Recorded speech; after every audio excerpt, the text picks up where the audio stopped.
is Ghostwriter.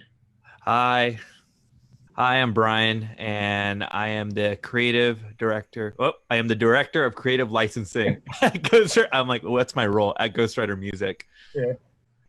Yeah, Travis, producer, partner with Chris. Um, Run all the albums and customs. I'm Chris. I'm the founder and CEO of Ghostwriter Music. All right. Well, there was a question that kind of came in from Vladimir. So the question is how to prepare the composer's submission correctly. Like, how would you go about it? Let's say if I was a composer and I needed to send you music, how would I go about it? Yeah, I mean, I think, in my opinion, whenever I receive emails, short but sweet, straight to the point is always good. What's your goal? What are you trying to accomplish? And I think me and Brian had this conversation earlier about your goal is not to just get published, but your goal is to ultimately get placed. So, how are you going to do that? Just writing tracks just to get published is not ultimately is not what you want in your career. You want to make sure that you're getting placements. So, making sure you're taking feedback correctly from the publishers and formatting those emails short. You don't need to really like go into too much detail on like your career path and all that kind of stuff. We just want to know, what you're doing currently, who you're, maybe who you're writing for currently, and then an email to a link of one, maybe two tracks that are like your best tracks and what genre you write best. I don't want to see you write every genre. I would rather you be able to send me one track that's your best genre. So what about you, Bry? Yeah, definitely. I think it's good to kind of double down on what your strengths are. And I understand that everyone's trying to be as diverse as possible.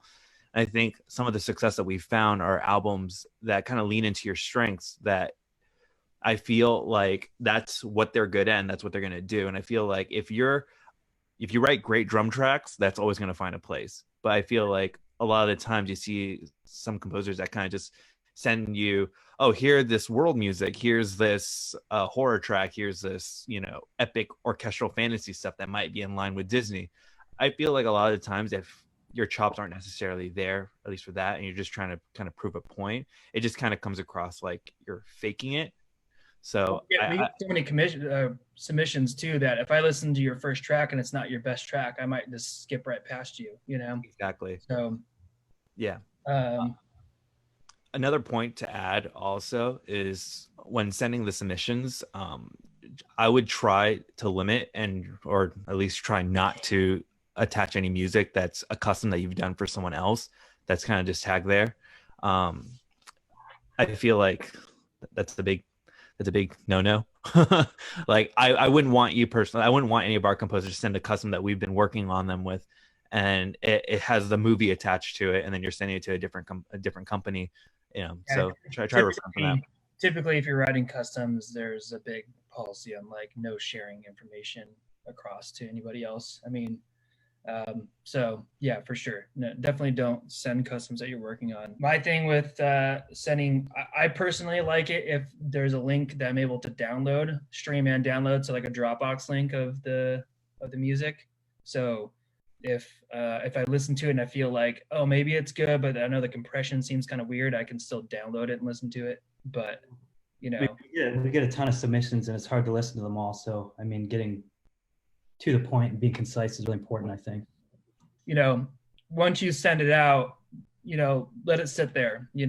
I might come back to submissions in a couple weeks, a month. I might go through my submissions. So don't keep emailing every other day or every week. Just let it sit for a little bit. Yeah, another great way to come through would be to get a referral from another composer who writes for us already. Yeah, that's always good too. Is if you can become friends with some of the composers that you see on our end and kind of figure out from them. Some of these guys will mentor, some of them don't have the time to. So you just same thing.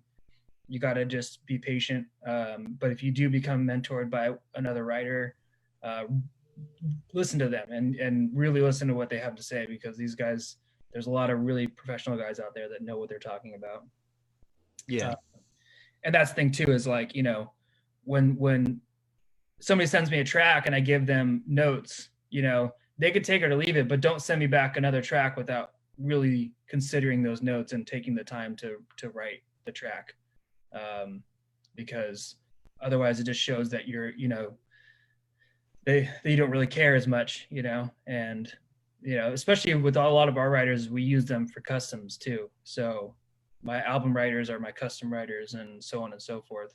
So, you know, paying attention to email or to what we have to say about your track, I think goes a long way. And all the other publishers too, you know, a lot of the other big guys will give you notes and they know what they're talking about. So, you know, make sure you take that into consideration.